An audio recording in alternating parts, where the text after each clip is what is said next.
Yodir tidak sengaja mendapat meteorit, dan menjadikannya harta karun. Setiap hari makan kentang goreng di atasnya. Tanpa diduga, ahli mengatakan, menurut analisis saya bertahun-tahun, ini pasti kotoran yang dibuang dari pesawat. Yodir mendengarnya, juga tidak peduli, karena dia selalu dekat dengan sampah. Suatu kali dia sembunyi di dalam tong sampah. Padahal berencana main petak umpet dengan orang tuanya. Tidak terpikirkan, orang tuanya melupainya. Semenjak itu, dia menjadi yatim piatu. Kemudian dia diadopsi oleh seorang pemburu. Pemburu menembak. Dia yang menangkap bebek, mengambil ahli kerjaan anjing. Kemudian dia dikirim lagi ke ternak sapi. Tetapi kali ini, dia ingin menghidupkan petasan di ekor sapi. Saat ingin menyalakan api, sapinya membuang gas. Akhirnya dia yang terkena. Dengan kelemahan Yodir, 11 tahun sudah mandiri. Kemudian Yodir tidak ingin diasuh oleh orang lain lagi, tetapi mengembara sendiri, sekaligus menemukan orang tuanya. Malam ini, Yodir melihat seekor anjing yang kakinya terluka. Kebetulan bertemu dengan pemilik anjing, Brandy. Sejak itu mereka tidak dapat dipisahkan. Yodir merasakan kehangatan keluarga darinya. Tetapi orang di sana mengatakan Yodir tidak tahu malu. Orang jelek malah mau gadis cantik. Sebenarnya Yodir sudah tahu dari awal. Brandy hanya ingin dia membantunya menghindari pernikahan. Bukan suka padanya. Hari ini, ayah Brandy menggembara di luar. Tepat pada waktunya untuk perubahan trek. Kakinya tersangkut di sana. Dia menyuruh anjingnya pulang meminta bantuan. Tetapi anjingnya malah bermain dengan Yodir, melupakan ayahnya. Tidak lama kemudian, datang mobil polisi. Ternyata kaki ayahnya menjadi pincang. Baru saja turun dari mobil, langsung menembak anjingnya. Lalu, penghubung antara mereka, diputuskan oleh ayahnya. Malam itu Yodir memegang abu dari anjing itu. Ingin berpamit dengan Brandy. Dia mau pergi mencari orang tuanya. Yodir sampai di sebuah kota. Bekerja sebagai pembagi brosur. Seorang nyonya memberitahu Yodir, sampai kapan kamu mencarinya jika sendirian saja? Kamu pergi ke kantor polisi dan berikan gambaran. Kamu beritahukan seadanya. Mereka akan membantumu. Harus membayar $360 sekali. Akhirnya Yodir berniat menghasilkan $360 dulu. Lalu dia bekerja, pergi ke atap untuk membantu orang lain menstabilkan balon udara. Sekali naik, talinya langsung putus. Langsung dibawa oleh balon udara ke langit. Terbang setinggi dengan pesawat, kemudian menabrak menara besi, dan terjatuh. Tidak sengaja melihat informasi lowongan pekerjaan. Tertulis $360 kerja seminggu. Bisa juga, tetapi Yodir tidak berpengalaman. Tanpa sengaja, tiangnya menjadi rusak, minyaknya keluar, dan menyebabkan kebakaran. Akhirnya, Yodir dipecat. Tetapi Yodir juga mendapat $360. Hari kedua, dia mendapat gambarnya. Tetapi level polisi juga tidak seberapa. Soal mencari orang, malah menggambar ayahnya seperti dewa kematian. Ibunya seperti penjahat. Mencari sesuai ini, saya rasa takkan bisa menemukannya. Kemudian Yodir merasa tidak bisa mengandalkan ini. Yodir berencana ingin membeli petasan untuk merampok. Bos langsung memberi peluru padanya. Apakah kamu bisa? Sangat menarik. Kamu coba petasan kecil ini. Sangat kuat. Yodir menghidupkan petasan itu. Tiba-tiba, memicu bom nuklir. Yodir melihatnya. Bos tidak berbohong. Membawa peluru tersebut pergi. Yodir sampai ke sebuah bar. Mengancam semua orang untuk memberikan gambar tur Grand Canyon 30 tahun lalu. Jika tidak akan mati bersama. Tetapi setelah polisi datang, tidak takut, karena yang dibawa Yodir adalah tangki kotoran, bukan peluru. Kemudian Yodir bekerja di sebuah taman bermain. Dia ketemu Jill di sini, agar disukainya.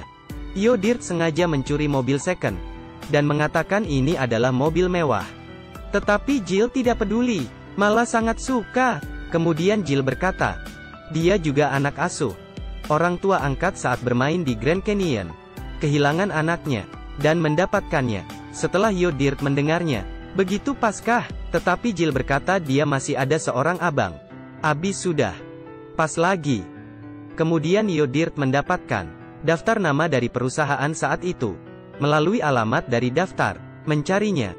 Kemudian seorang paman memberitahu Yodir, mungkin ada seorang fotografer, pernah memotret orang tuamu. Jadinya Yodir pergi mencari fotografer itu. Tidak terpikir, fotografer malah mengurung Yodir di ruang bawah tanah. Bagaimanapun tidak bisa keluar. Untung polisi tiba tepat waktu. Yodir tertolong. Dan ternyata, Yodir benaran menemukan sebuah foto mirip orang tuanya. Tetapi tidak terlihat wajah jelasnya. Tidak berdaya. Yodir harus terus mencari penghasilan. Kali ini dia mendapat pekerjaan membersihkan sekolah.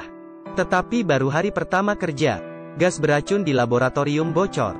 Pria tua menyelamatkan semua orang. Malah memberitahu bahwa Yodir yang menyelamatkan mereka. Yodir sedikit bingung, diwawancarai media. Tetapi Yodir jujur, berkata dirinya bukan pahlawan. Sebenarnya pria tua. Malamnya, sekelompok gangster datang ke rumah pria tua. Tidak peduli apapun. Masuk langsung asal menembak. Seluruh keluarga pria tua meninggal. Besoknya, polisi memberitahu Yodir, pria tua itu dulu adalah bos gangster. Dia menjadi saksi palsu, menyembunyikan nama aslinya. Karena semalam Yodir memperlihatkan foto pria tua saat diwawancara. Musuhnya menemukan dia. Yodir menyadari, ternyata dia yang merugikan pria tua. Dia bilang ke pria tua, "Saya mengira kamu ingin saya menemukan orang tua. Ternyata karena kamu tidak berani masuk layar." Tiba-tiba, pria tua bangun. Ternyata polisi menyuruh pria tua pura-pura mati. Dengan begini, kedepannya tidak ada orang yang cari masalah lagi. Yodir lihat, langsung memutar badan dan lanjut cari orang tua. Tetapi saat menyetir, tiba-tiba bensin habis. Jadi langsung cari kerjaan di peternakan buaya ini saja. Kali ini Yodir menjadi pelatih buaya. Baru saja mau menampilkan pertunjukan melarikan diri dari mulut buaya. Tidak terpikir, baru saja meletakkan kepalanya, langsung digigit buaya. Kemudian melemparnya keluar. Penontonnya mengira ini pertunjukan asli, pada tepuk tangan. Tetapi ini membuat pemilik peternakan takut, meminta Yodir jangan melakukannya lagi. Tiba-tiba Yodir teringat marga ayahnya. Di dalam daftar nama terdapat satu orang yang semarga.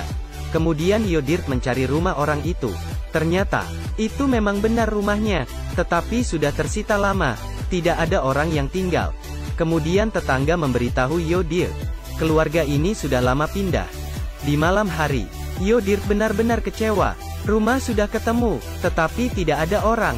Saat melihat bulan, dia tiba-tiba teringat, sebenarnya dia mempunyai sebuah rumah, yaitu Brandy. Yodir bergegas kembali mencari Brandy. Tetapi di tengah jalan ada seorang pria menghalangnya. "Ada apa? Kenapa pulang lagi? Brandy akan segera menikah denganku." Sebenarnya dia sudah ketemu orang tuamu dari dulu. Hanya saja tidak beritahu kamu. Karena ingin kamu pergi jauh, biar bisa menikah denganku. Tetapi Yodir tidak percaya. Pria ini mengeluarkan surat dari Brandy.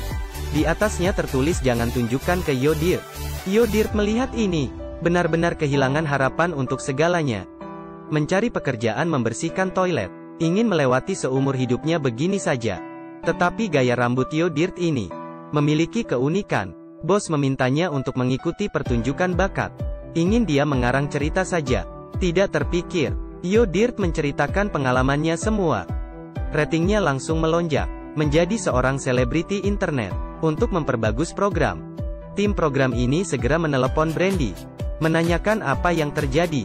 Ternyata orang tua Yodir sudah meninggal karena kecelakaan saat pergi berwisata. Rahasia di dalam surat itu adalah ini. Brandy terus meminta Yodir pulang melalui telepon. Dia sudah lama menunggunya. Kali ini Yodir sudah terkenal. Sampai ada majalahnya, khusus menulis biografi Yodir. Tetapi saat Yodir diwawancarai, Yodir tiba-tiba mendengar kata yang sering diucapkan ibunya. Tanpa lama-lama, dia langsung mendatangi rumah wanita itu. Dan akhirnya bertemu dengan orang tua kandungnya. Tetapi orang tuanya tidak ada rasa senang saat bertemu anak mereka. Malah mengatakan, "Dulu merasa kamu itu pengacau. Jadi sengaja membuang kamu." Yodir sangat marah. Langsung menendang rak buku. Dengan sedih mendatangi jembatan. Ingin bunuh diri. Brandy tiba tepat waktu, membujuk Yodir. "Bukan mereka yang meninggalkanmu, tetapi kamu yang meninggalkan mereka. Kalau kamu tumbuh besar bersama mereka, kamu bukanlah kamu yang sekarang. Saya suka padamu, pulanglah bersamaku. Saya ingin menikah denganmu, memiliki banyak anak." Saat Yodir tidak memperhatikan, polisi berhasil mengikat Yodir. Dia melakukan lompat bungge gratis. Saat Yodir buka mata, sudah menjadi orang India. Pria tua ingin menjadi ayah angkatnya. Pemilik peternakan ingin menjadi ibunya. Dengan begini, Yodir juga sudah memiliki keluarganya sendiri. Sebenarnya sepanjang jalan ini yang dicari Yodir bukan orang tua, tetapi pertumbuhannya sendiri, dan pengalamannya sendiri. Banyak orang mengeluh tentang diri sendiri. Kehidupannya sangat biasa, jika dipikirkan baik-baik. Sebenarnya di jalan kamu ini, ada banyak hal yang tidak berwujud. Senantiasa menemanimu. Contohnya, cara berpikir, cara menilai hidup, kemampuan menahan kegagalan. Bukankah itu semakin membuatmu kuat? Baiklah, ceritanya sudah selesai. Ikuti Dummy Fun. Jangan khawatir tidak ada tontonan. Sampai jumpa.